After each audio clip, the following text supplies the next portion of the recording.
Hey, everybody out there, welcome back to 91.8 The Fan. It is your favorite holiday-themed host, the DJ Christmas, and I have with me a very special guest who's feeling a little under the weather, but he came out anyway just to say hi. Would you like to introduce yourself to everybody out there?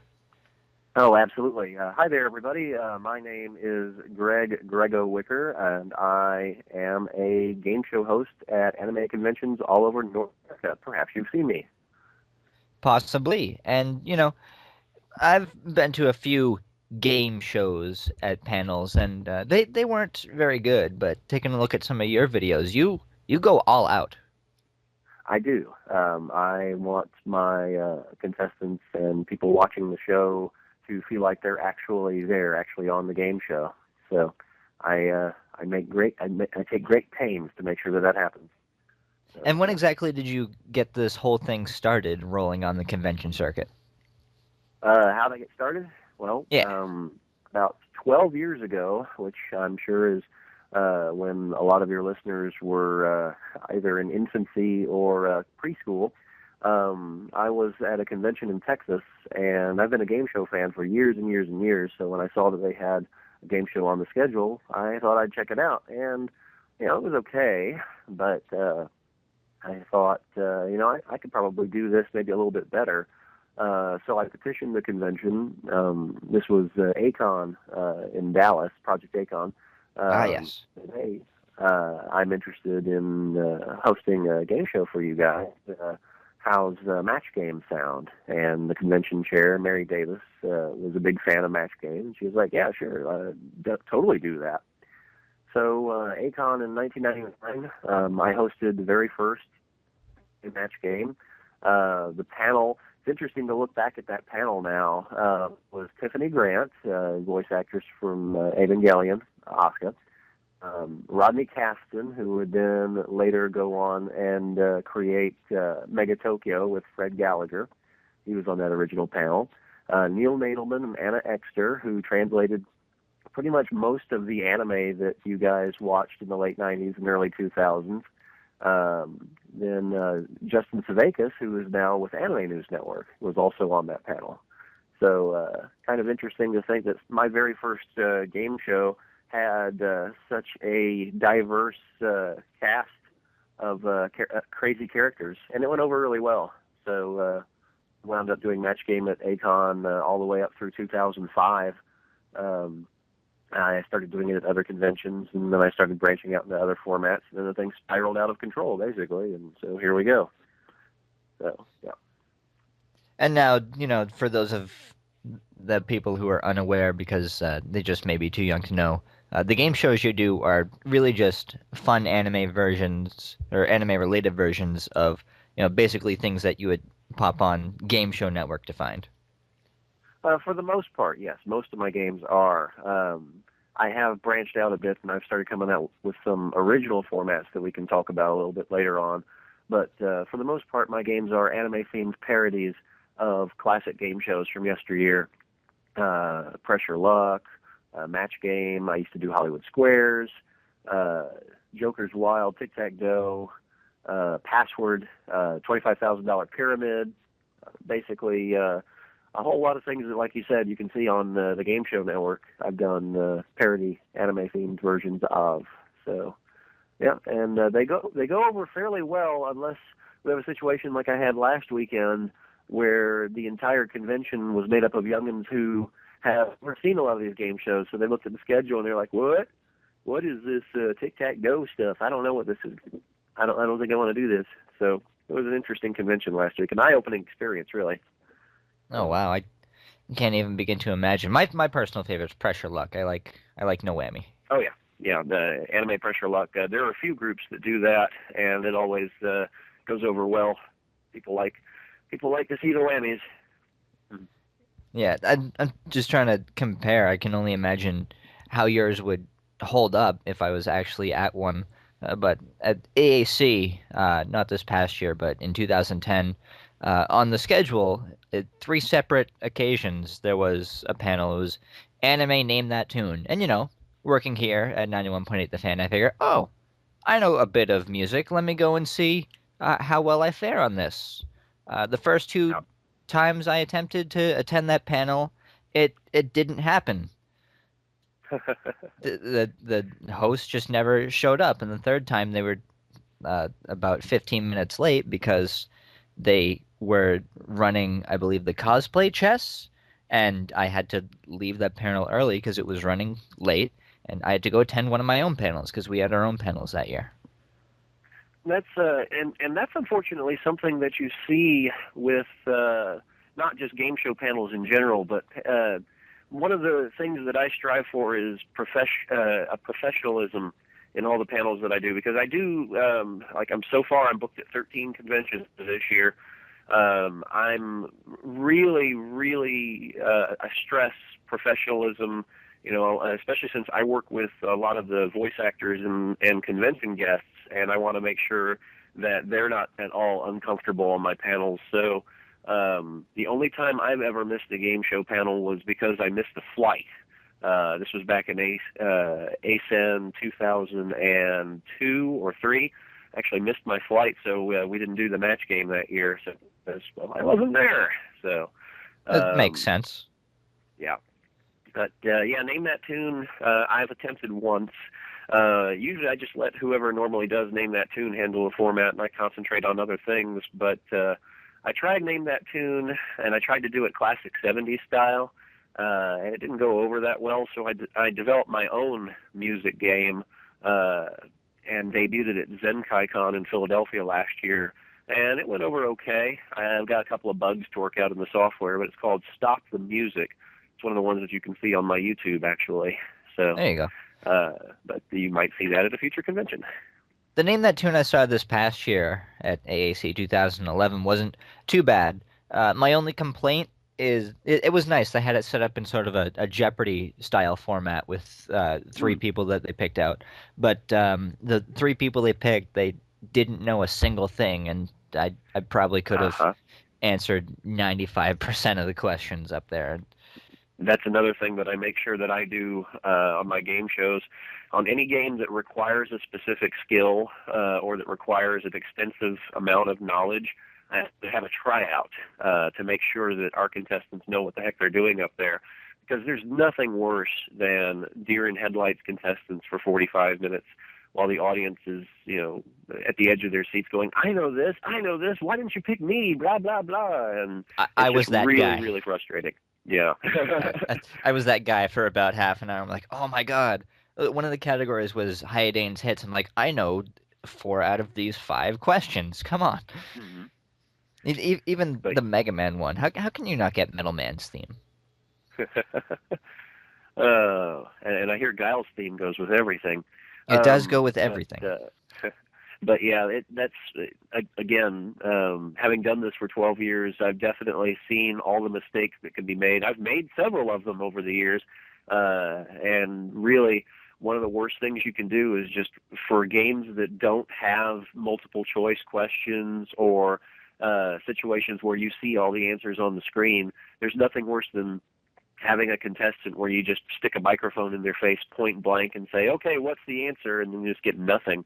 Because at anime conventions, most of these people are teenagers or college kids, and a lot of them aren't used to having that much attention thrown on them unless it's on the internet, And on the internet, you've got Wikipedia, you've got a time delay. You don't have to just go, "Okay, what's the answer?"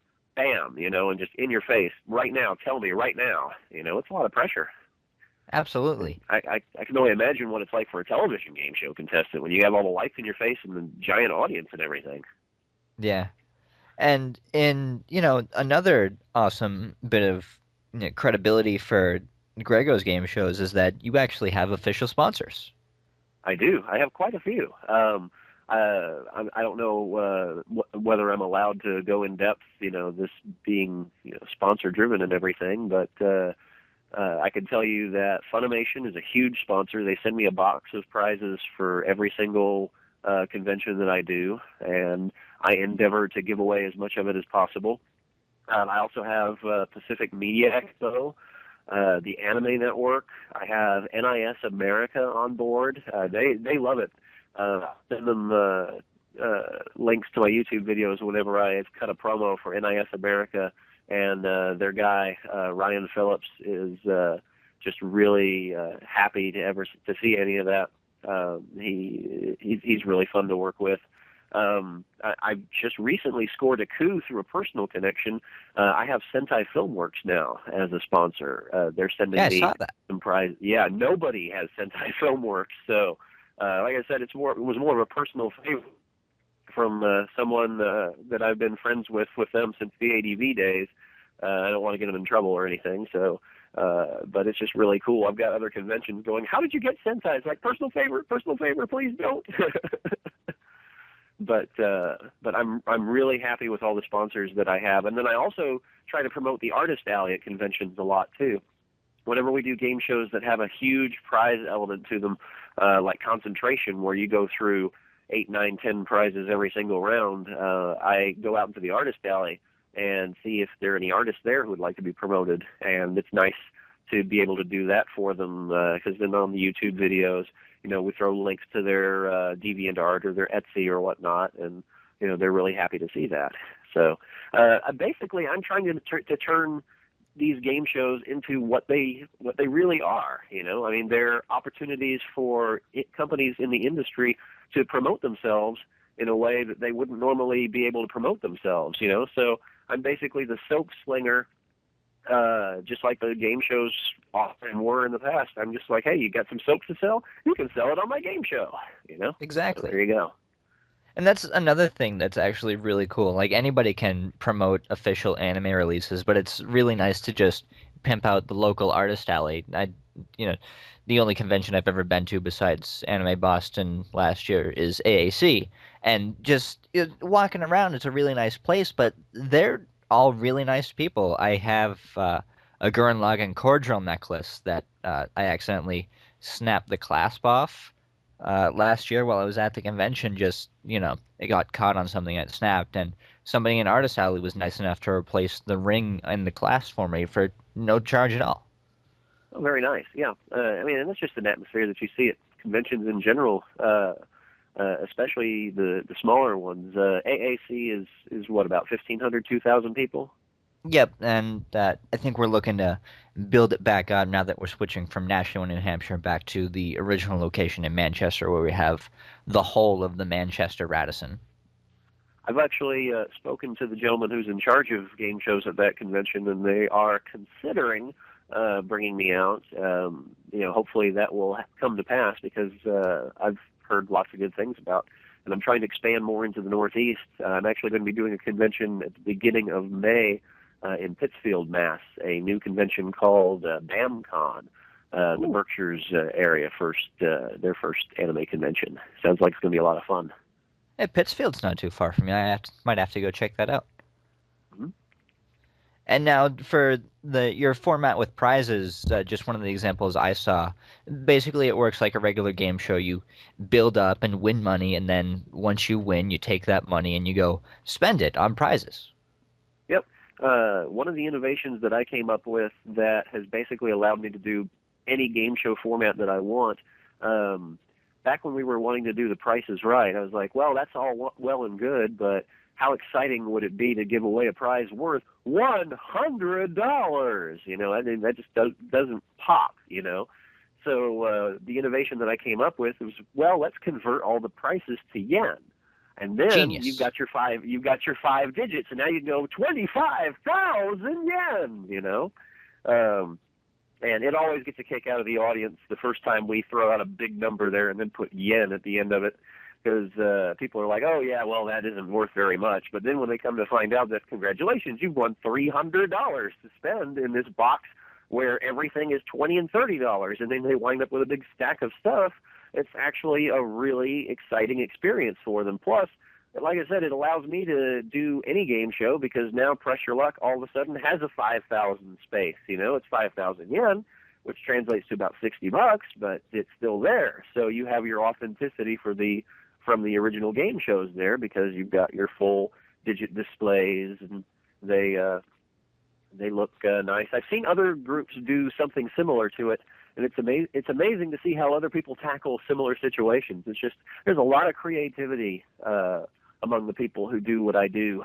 So, and I'm all for it. There's so many anime conventions, I can't be everywhere. So You know, Yeah, as the long as great thing about it so is long, once everything's all said and done, as long as you've won the game, you've accumulated enough money to walk out of there with a box set or two at the very least.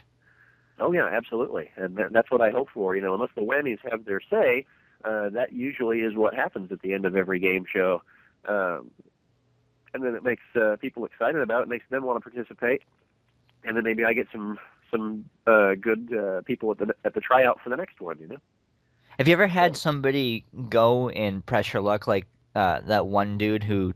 You ever hear like about that Michael one guy? Larson. Yeah, Yeah, that Michael he. Larson took him for $110,237 or whatever that grand total was. Yeah, actually, now the thing about my pressure luck board is it is random to an extent. Like the lights flashing around the board are completely random. And unfortunately, recently I discovered that my board was too random. There was a contestant down in Houston at OniCon who figured out that all the whammies randomly appeared in the squares. So if she waited long enough, she would find a board that had no whammies on it, and then that's when she would stop the board. So we were talking, some of her spins took like 45 seconds, and once I figured out what she was doing, all I could really do was just throw up my hands and wait for her to run out of spins because she wasn't doing anything other than paying attention, just like Michael Larson wasn't doing anything other than paying attention. So she's the all-time winner. We don't have video of this one.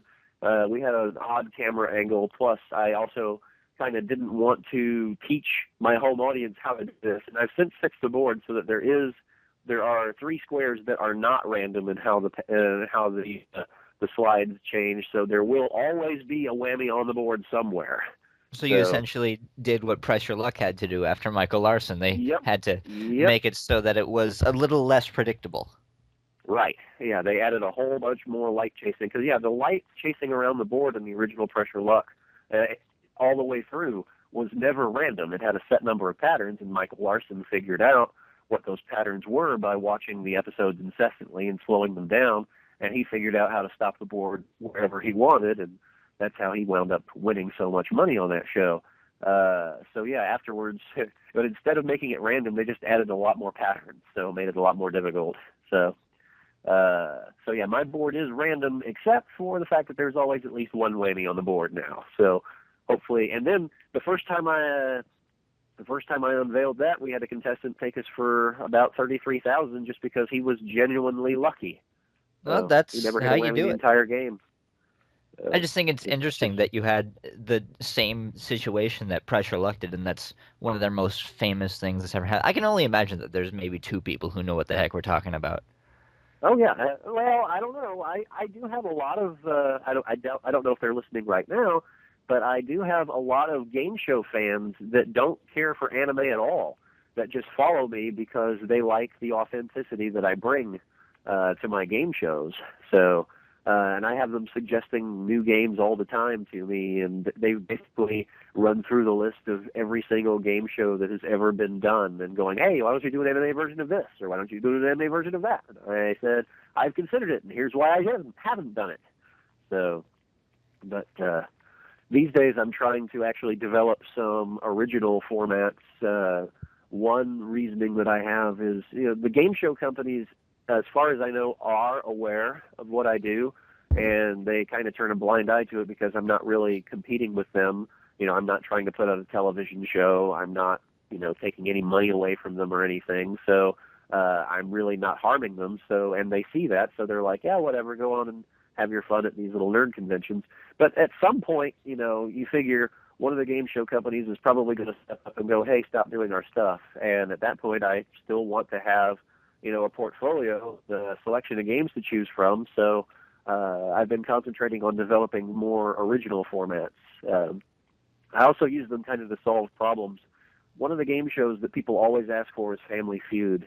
And if you've ever seen a Family Feud at a convention, now I think Boston does one, and theirs is pretty good Hmm. from the footage that I've seen. But for the most part, Family Feud done at conventions is not very good at all because it's got the trifecta of situations that you don't want to see in a game show.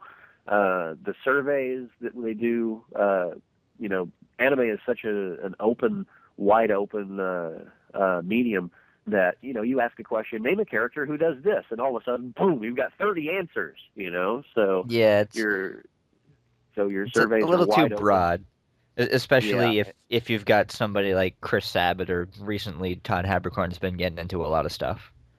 hmm And then you've got the deer in headlights contestant issue that I talked about earlier, where if you just stick a microphone in someone's face and say, "Hey, name this," I don't know.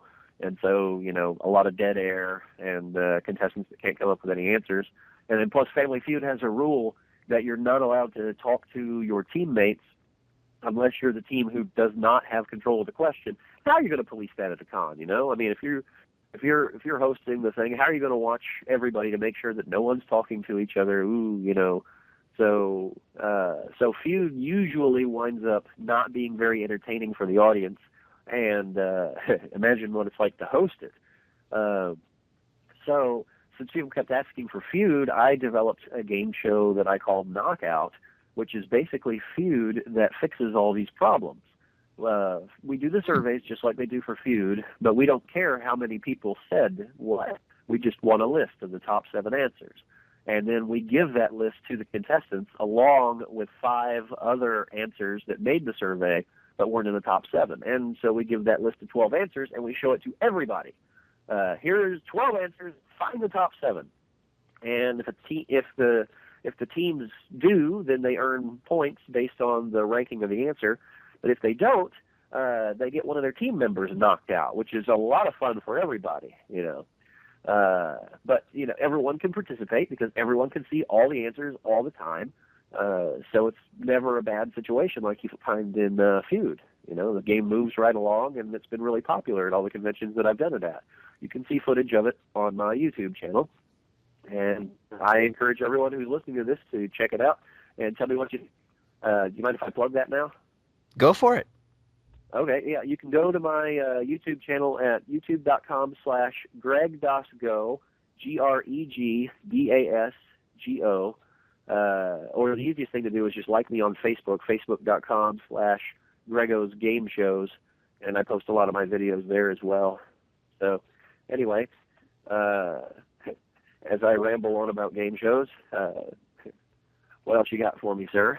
I would imagine Hollywood Squares would be an interesting one to do, but you'd have to get a bunch of people to be on your guest panel. Like the only thing I'm thinking of where that would be an easiest place to do would be something like Youmacon, where you have all of Team 4-Star gathered together, and you can just have Team 4-Star squares. I actually had Team 4-Star on my match game panel at Anime St. Louis last year, Well, there you along go. with Kylie Bear, Todd Haberkorn, and the Nostalgia Critic. They were on there. I used to do squares. The reason that I tried not to, and I mean, theoretically, a convention could still ask for it, and I'd still do it, but trying to wrangle 9 guests into the same area. Yeah, that's really the biggest issue that I could see is like you need a convention with 9 guests. And I mean, I used to do Acon and Anime Central and those conventions, so that wasn't the problem. The problem was getting them all in one room at the same time and starting on time, which never, ever, ever happened. So there are a few game shows in game show history that utilize 4 or 6 celebrities. So a lot of the formats that I do that involve large number of guests usually are those kind of formats. Like I've got Chain Reaction coming up at a convention this summer. The original format that actually had 4 celebrity guests. I do a game called Battle Stars, which is basically Hollywood Squares for 6. So that's, fewer celebrities are a lot easier to wrangle. And I also try to convince the conventions to do the guest games on Friday, right after opening ceremonies when you've already had the guests there. So they're really easy to find because they're still in the room. But yeah, the guests that I work with are great. Some conventions sometimes have game show panels that involve guests that might be slightly painful to get through, and so some guests might have a bit of a stigma about game shows. I go out of my way to make my guests feel comfortable so that they're having a good time. And for the most part, guests who've done my game shows are, happy to do them again and again. I just had one up in Cedar Rapids, Iowa, where I had Chris Rager, the voice of Hercule Sathan from Dragon Ball Z Kai, and Quentin Flynn, who was Axel in Kingdom Hearts, that he's Cone in Bleach. After the game, neither one of them had done a game show of mine before we did Password. And after the game, Quentin was like, "Yeah, I could do 2 or 3 of these in the convention, no problem. This was a lot of fun." So, that's generally the experience that my guests have on my games, and I'm really, really honored to have them participate. So, Vic Mignogna looks for me everywhere. He's like, "Greg, are we doing Pyramid? Are we doing Password? Come on, Greg, let's play. I want to play. Come on, let's go." So he is a handful, but he is a professional on all my games. He's never been late to a single one. So we love Vic. Absolutely. And then, yep. And like we mentioned earlier, you're just now getting over the con plague from a con you were at this past weekend. But what have you got lined up for the future? Well, okay. Let me go down the list here. My next convention right now, that may change. I have another one pending for Easter weekend, but I'm doing Anime St. Louis, April 20th through 22nd, and that's in Collinsville, Illinois, at the Gateway Center. I mentioned BAMCon, first weekend in May, up in the Berkshires, up in Pittsfield, Mass. In June, I'll be at HamaCon in Huntsville, Alabama, the first weekend, and then the next weekend I'll be in Colossal Con at Sandusky. Right now in July, I've got Anime Southeast booked in Sevierville, Tennessee. We're working on Otakon. It is a possibility, they've said. So keep your eyes open for any announcements on that. In August, I've got San Japan in San Antonio and Motaku in Kansas City. And then right now in October, I'll be going back to TsubasaCon in Huntington, West Virginia, October 12th through 14th, my birthday weekend. And I have about another dozen conventions pending right now that I can't announce yet. But if you go to Grego's Game Shows on Facebook, whenever I hear anything, you can also follow me on Twitter. Grego Game Show is my handle on Twitter. And whenever I have a new convention to announce, that's where you'll find out about it first. Well, very cool. And I just posted the Facebook link in our live chat going on, so everybody who is listening and chatting at the same time, they'll be able to find that out. And we'll also post that in the posted site version Well, thank you. when we post it up on the website. And we'll have your YouTube, Facebook, Twitter, everything that everybody could ever need to find you and stalk you, aside from actually following you to a convention. And hopefully other conventions that want good game show programming will follow those links too. I am still open for you. I'm a cheap date, so if you want really good game shows at your convention, you can hit me up. Yeah, we've got it in with a good convention. Maybe we'll be able to put in the good word for you. Hope so. Trying to do as many conventions as possible. Bring me out. Hit the circuit. Hit it running. Exactly. But before we let you go, we don't want to stress out your voice too much, but we do have one final thing to ask of you, and that is, would you be willing to participate in our 91.8 The Fan tradition? Kind of promo for you guys? Yeah, it's a promo. We just asked everybody to do a quick radio bump for us.